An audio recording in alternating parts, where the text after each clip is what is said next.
বাংলাদেশের কোচ নিয়োগের ক্ষেত্রে এত লেন্দি প্রসেস কেন মেনটেন করতে হয়? কারণ আমরা দেখেছি ইউরোপিয়ান ফুটবলে বিশেষ করে বার্সেলোনা বা রিয়াল মাদ্রিদের মতো দলগুলো যেখানে খারাপ করে সেখানে ইমিডিয়েট তাদেরকে চেঞ্জ করে দেওয়া হয় কোচ, এবং তাদের হাতে ফুটবলারদের মতো কিন্তু কোচদেরও মনে হয় হাতে থাকে পাইপলাইনের যে বিষয়টা।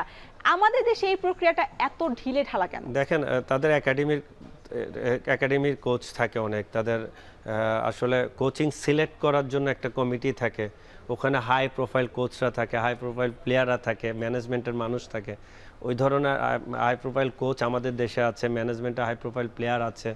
তারা কিভাবে দেখতেছেন, তারা কিভাবে আনার জন্য কিভাবে প্রসেসটা করে। তাহলে এখানে একটা প্রশ্ন হয় কি না যে এই হাই প্রোফাইল কোচ বা প্লেয়ারদের মেইনটেইন করার জন্য যে হাই প্রোফাইল ম্যানেজমেন্ট থাকার কথা বাংলাদেশ ফুটবল ফেডারেশনে, সেইখানে অনুপস্থিত রয়েছে যে মানুষগুলো কাজ করছে? আসলে মাসবি অনুপস্থিত আছে, কারণ আপনি হাই কোয়ালিটির কোচ আনতে গেলে আমাদের দেশের টপ কোচ কারা, তাদের সঙ্গে কথা বলেন। যা আমাদের বাংলাদেশের টপ কোচ কারা, যারা এডুকেটেড। তারপর হচ্ছিল টপ প্লেয়ার কারা, কারা জানে ম্যানেজমেন্টের, যে কারা অর্গানাইজার। সব কিছু মিলে তো এইভাবে কোচ কালেক্ট করে। আপনার প্রোফাইল দেখবে, কোচের জন্য আপনার বিজ্ঞপ্তি দেওয়া হবে, সব জায়গায় পাঠানো হবে ওয়ার্ল্ডের, যে বাংলাদেশ টিমে, ন্যাশনাল টিমে হেড কোচ দরকার। সব এই ধরনের খুঁজে আপনাকে সিলেক্ট করবে একটা কোচ, যে আমাদের দেশের উন্নতি করতে পারবে, ইমপ্রুভমেন্ট কিভাবে আসে। স্প্যানিশ লিগ আর আপনার ইংলিশ প্রিমিয়ার লিগ তো আমাদের দেশের থেকে অনেক, ওই জায়গায় তো আপনি যেতে পারবেন না, বাট আপনাকে আপনার দেশের সামর্থ্য অনুযায়ী আপনাকে রেডি করতে হবে। আপনার যেটা ব্রাজিলের কোচের নাম ভুলে গেছিলাম, ডিডো কিন্তু ভিয়েতনামের ফুটবল স্ট্রাকচারটাই চেঞ্জ করে দিয়েছে। আমাদের বাংলাদেশে বেশি দিন থাকতে পারেনি, সে আসছে, আমরা তিনটা ম্যাচ খেলছি, দুইটাতে জয়লাভ করে একটাতে হারছি মায়ানমারের সঙ্গে, সে চলে গেছে রাগ করে। এই ধরনের কোচ আনা দরকার, যে স্ট্রাকচারটাই চেঞ্জ করে দেবে। প্লেয়ার উঠে আসবে, বাইরে থেকে প্লেয়ার আনবে, বা যে এশিয়ান কাপ বাছাই পর্বে অন্য দেশগুলোকে পথ দেখিয়েছে, মূল পর্বে জায়গা করে নিয়েছে, এরকম একটা কোচ তো আমাদের মানে এখনই দরকার। যেগুলো Hamza, Sumit, not only coach, পুরো কোচিং স্টাফটা দরকার। আমাদের তো বেতনটাও আমরা ওইভাবে দিচ্ছি তাকে।